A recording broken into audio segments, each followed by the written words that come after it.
Hello friends, मेरा नाम नदीम हैदर है और इस वीडियो के अंदर हम जानेंगे कि इंडियन कॉन्स्टिट्यूशन के अंदर कौन कौन से जो ह्यूमन राइट्स हैं वो प्रोवाइड किए गए हैं या फिर human rights are provided and protected by Indian constitution.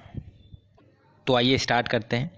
देखिए, सबसे पहले अगर बात करें तो आर्टिकल 14 इंडियन कॉन्स्टिट्यूशन के अंदर जो आर्टिकल 14 है वो बात करता है इक्वलिटी बिफोर लॉ। तो ये आर्टिकल कहता है कि जो भी पर्सन जो इंडियन टेरिटरी के अंदर रहता है उस पर इक्वलिटी बिफोर लॉ का जो कंसेप्ट है, मतलब कि protection, equal protection of law लगेगा। मतलब सभी पर्सन को इक्वली ट्रीट किया जाएगा एक ही लॉ से। कहने का मतलब ये है कि से एक एग्जाम्पल से समझे, सिंपल से, कि अगर कोई पर्सन दिल्ली में किसी पर्सन का मर्डर करता है तो तब भी उसको ऑफेंस माना जाएगा, और अगर वो बेंगलोर में जाके या कहीं और दूसरे स्टेट में जाकर किसी तरह वो मर्डर करता है किसी पर्सन का, तो तब भी उसको क्राइम माना जाएगा। तो सभी पर जो लॉ है वो इक्वली आपका एप्लीकेबल होगा। तो जस्ट ये एक एग्जाम्पल मैंने आपको दिया है समझाने के लिए, ताकि आपको समझ में आए। दूसरे अगर प्रोविज़न की बात करें, प्रोटेक्शन की बात करें जो ह्यूमन राइट्स रिलेटेड है इंडियन कॉन्स्टिट्यूशन के अंदर, वो है आर्टिकल 15। तो आर्टिकल 15 वो बात करता है prohibition of discrimination on ground of religion, sex, caste, birth place.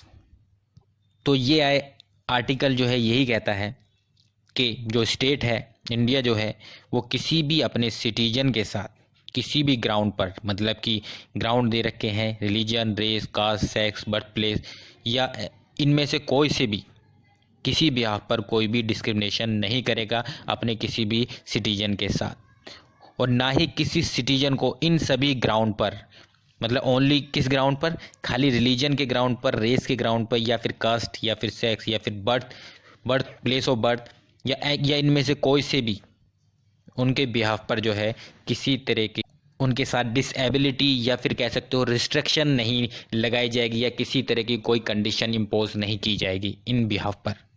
वो किसी भी शॉप में, किसी भी पब्लिक रेस्टोरेंट में, होटल में, प्लेस ऑफ पब्लिक एंटरटेनमेंट वहाँ पर, या किसी भी वेल का, टैंक का, कोई बाथिंग घाट है, कोई रोड है, कोई पब्लिक रिजॉर्ट है, तो वहाँ पर जा सकते हैं बिना किसी डिस्क्रिमिनेशन के, या यूज़ कर सकते हैं उनका बिना किसी डिस्क्रिमिनेशन के। उसके बाद है थर्ड आर्टिकल 16। तो आर्टिकल 16 बात करता है equal opportunity in matter of public employment.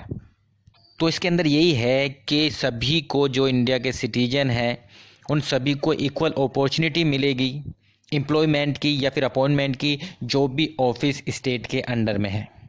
किसी भी सिटीजन के साथ रिलीजन, सेक्स, रेस, कास्ट, या बर्थ प्लेस, या रेजिडेंस, या किसी भी इनमें से इनके बिहाफ पर किसी तरह का डिस्क्रिमिनेशन नहीं किया जाएगा एम्प्लॉयमेंट से रिलेटेड, या फिर जो भी ऑफिस मतलब कि स्टेट के अंडर में है उनके अंदर। जो फोर्थ अगर प्रोविज़न की बात करें तो वो है आर्टिकल 17। आर्टिकल 17 बात करता है एबोलिशन ऑफ अनटचेबिलिटी। तो जो आर्टिकल 17 है ये प्रोहिबिट करता है अनटचेबिलिटी को, और ये कहता है कि अगर किसी भी तरह की कोई डिसेबिलिटी करी जा रही है, उत्पन्न हो रही है अनटचेबिलिटी की वजह से, तो वो एक तरह का ऑफेंस माना जाएगा और वो पनिशेबल ऑफेंस होगा। तो जो आर्टिकल 17 है वो किसी भी तरह की अगर जो अनटचेबिलिटी है, मतलब कि छुआछूत है किसी भी फॉर्म की है, उसको प्रोहिबिट करता है, उसको मना करता है कि ये एक तरीके से सोशल डिसेबिलिटी है जो कि किसी बिहाफ पे भी हो सकती है, चाहे वो किसी बिहाफ पे हो, चाहे बर्थ के हिसाब से हो, रिलीजन के हिसाब से हो, या फिर कास्ट के हिसाब से हो। फिफ्थ पॉइंट की अगर बात करें, फिफ्थ पॉइंट बात करता है प्रोटेक्शन ऑफ सर्टेन राइट्स, जो कि आर्टिकल 19 के सब आर्टिकल 1 में दिया हुआ है। इसमें एक कहा गया है कि जितने भी सिटीजन हैं वो सभी सिटीजन को राइट दिया जाएगा फ्रीडम ऑफ स्पीच और एक्सप्रेशन। वो मतलब कि उनको फ्रीडम होनी चाहिए, आज़ादी होनी चाहिए स्पीच की और एक्सप्रेशन की। Assemble peaceful without assembly peaceful without arm. तो वो पीसफुल असेंबली भी ज्वाइन कर सकते हैं या फॉर्म कर सकते हैं जो कि बिना हथियारों के हो, और वो किसी तरह का एसोसिएशन या यूनियन भी आप बना सकते हैं तो ये भी उनको राइट है। वो इंडियन टेरिटरी के अंदर जो है फ्रीली मूव कर सकते हैं, इंडियन टेरिटरी के अंदर कहीं पे भी सेटल हो सकते हैं, कहीं भी रह सकते हैं। वो किसी भी प्रोफेशन को या फिर किसी भी ऑक्यूपेशन में या किसी भी ट्रेड या बिजनेस से जुड़ सकते हैं।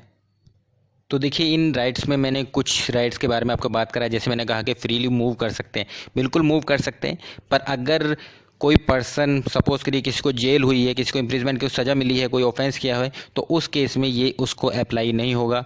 या फिर अगर दूसरी चीज़ के बारे में बात करें कि किसी भी बिजनेस में या किसी भी आप जो है ऑक्यूपेशन में इन्वॉल्व हो सकते हैं, किसी प्रोफेशन में इन्वॉल्व हो सकते हैं, पर अगर वो बिजनेस जो है सपोज़ करिए कि वो इमोरल बिजनेस है या फिर इलीगल बिजनेस है, तो वो नहीं, मतलब किसी तरह से अगर जो देश की उसको सिक्योरिटी को ख़तरा है या पब्लिक डेंजर है, तो इस टाइप के बिजनेस जो है वो अलाउ नहीं है।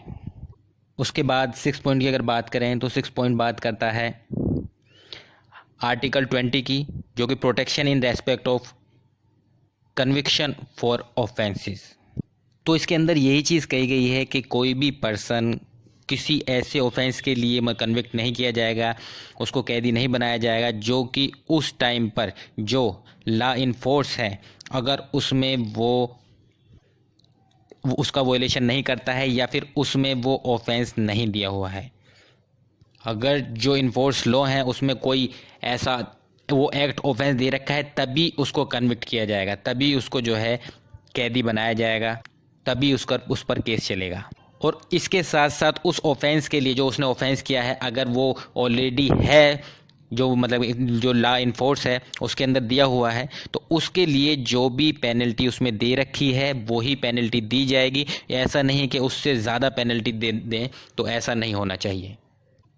और इसमें जो जियोपार्डी वाला है वो भी मतलब कंसेप्ट इसमें लगेगा, मतलब कोई भी पर्सन को सेम ऑफेंस के लिए एक से ज़्यादा बार जो है मतलब सज़ा नहीं मिलेगी, पनिशमेंट नहीं मिलेगी।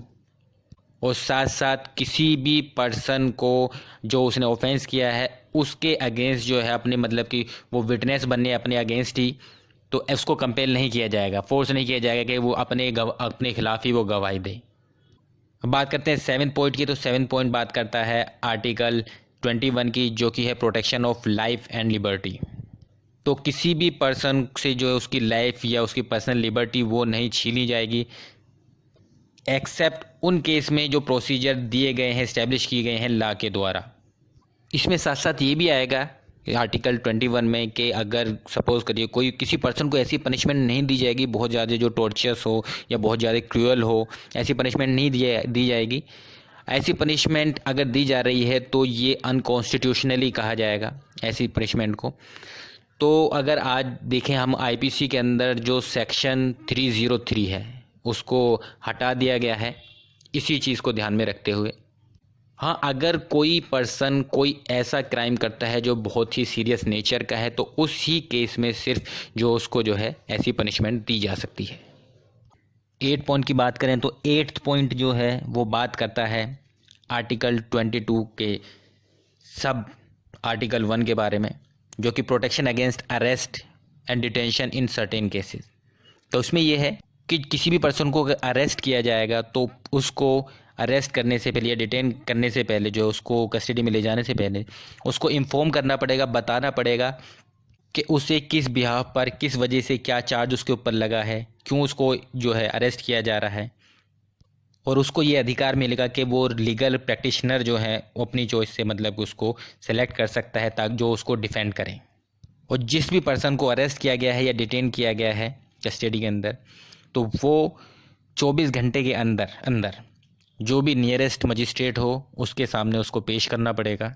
और इसमें जो जर्नी वाला टाइम है वो टाइम इंक्लूड नहीं किया जाएगा। पॉइंट 9 की अगर बात करें तो 9 बात करता है राइट अगेंस्ट एक्सप्लॉयटेशन, जो कि आर्टिकल 23 की बात करता है। आर्टिकल 23 में है ट्रैफिक और इनह्यूमन बीइंग से रिलेटेड, बैगर से रिलेटेड, उनसे रिलेटेड है कि इनका या फिर इससे रिलेटेड मतलब कि और भी कोई फोर्स लेबर कराई जा रही है जो बैगर्स हैं या कुछ और वे में, तो उनसे प्रोहिबिशन से रिलेटेड ये जो है आर्टिकल है। उसी के साथ साथ अगर आर्टिकल 24 की बात करें तो उसमें यही है कि कोई भी बच्चा जिसकी एज 14 साल से कम है, 14 ईयर से कम है, वो किसी भी ऐसी फैक्ट्री में या किसी भी ऐसे माइन में एंगेज नहीं किया जाएगा जहां पर हजार्डियस एम्प्लॉयमेंट होती हो। 10th पॉइंट की बात करें तो right to freedom of religion है, जो आर्टिकल 25 से लेकर 28 तक आपके आते हैं इसमें। और कल्चरल एंड एजुकेशन राइट की बात करें तो आर्टिकल 29 और 20 और 30 आता है इसके अंदर। अगर राइट टू कॉन्स्टिट्यूशन रेमेडीज़ की बात करें तो ये आर्टिकल 32 में आता है। 32 में यही आता है कि अगर किसी भी पर्सन का कोई फंडामेंटल राइट का वोलेशन होता है तो वो आर्टिकल 32 के अंदर जो है सुप्रीम कोर्ट में उसके अगेंस्ट पेटिशन फाइल कर सकता है। तो जो रिट है इसमें हैबी कॉर्पस रिट है, मैंडेमस, प्रोहिबिशन, क्यू वारंटो और सर्टियोरेरी, इन पे मैं अलग अलग सभी रिट्स पर जो है वीडियो बना चुका हूँ, तो आप उनको रेफ़र कर चुके हैं। तो अगर देखा जाए तो जितने भी फंडामेंटल राइट्स हैं जो इंडियन कॉन्स्टिट्यूशन के अंदर दिए गए हैं वो सभी ह्यूमन राइट्स हैं। इस वीडियो में इतना ही। Thank you very much. Hello friends, मेरा नाम नदीम हैदर है और इस वीडियो के अंदर हम जानेंगे कि इंडियन